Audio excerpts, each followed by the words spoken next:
தளபதி அவர்கள் மிக சிறப்பாக ஒரு ஏற்பாட்டை செய்து மக்களோடு முதல்வர் என்று சொல்லி அதிகாரிகளை எல்லாம் இங்கே வரவழைத்து உங்கள் குறைகளை எல்லாம் கேட்பதற்காக ஏற்பாடு செய்திருக்கிறார். இதே மண்டபத்தில் நானே வந்தேன். ஒரு அதிகாரிகள்லாம் வந்து இங்கேயும் நிகழ்ச்சி நடைபெற்றது. நீ போனி உங்க ஊர்ல அந்த மக்களோடு முதல்வர் இருக்கிற முதலமைச்சர் தான் நம்முடைய முதலமைச்சர் தளபதி என்பதை மறந்து விடாதீர்கள். அதனால அவருக்கு நீங்க என்னைக்கும் நன்றியா. வேற எவனா இதுவரை செஞ்சானா? உங்களை வந்து பார்த்து இருக்கிறானா? இந்த அதிகாரிகளையே உங்க பக்கத்திலேயே அனுப்பி உங்கள் குறைகளை கேட்க சொல்லி இருக்கிற ஒரு முதலமைச்சர் தான் நம்முடைய முதலமைச்சர் தளபதி அவர். அதுதான் முக்கியம்.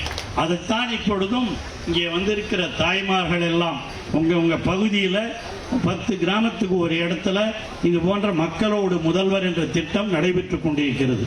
நம்முடைய மாவட்டத்தில் இந்த 2வது கட்டமாக முதலில் நடைபெற்ற இடம் இதுதான். மறுபடியும் செவ்வாய்க்கிழமை வெள்ளிக்கிழமை 2 நாட்களிலும் நடைபெறுகிறது. நீங்க உங்களுடைய கோரிக்கைகள் எதுவாக இருந்தாலும், பஸ்ஸாக இருந்தாலும் சரி, அதே மாதிரி பட்டாவாக இருந்தாலும் சரி, வீடு கட்டு திட்டமாக இருந்தாலும் சரி, இதெல்லாம் நீங்கள் போய் சொல்லணும். அதெல்லாம் எழுதி கொடுக்கணும். அதையெல்லாம் அதிகாரிகள் பார்ப்பார்கள். அதிகாரிகள் பார்க்கறது மட்டும் முதலமைச்சர் உடல.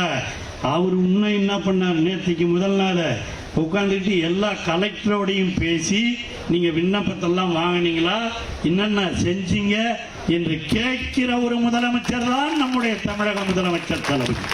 அதுதான் முக்கியம்.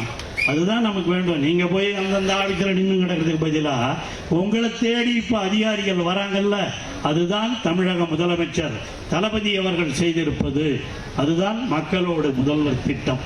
அந்த மக்களோடு முதல்வர் திட்டத்தை எல்லாம் அறிவித்திருக்கிறார்.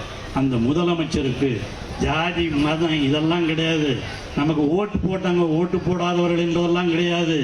எல்லோருக்கும் நன்மை செய்ய வேண்டும் என்று நினைக்கிற ஒரு முதலமைச்சர் தான் நம்முடைய முதலமைச்சர் தளபதி மு க ஸ்டாலின் அவர்கள்.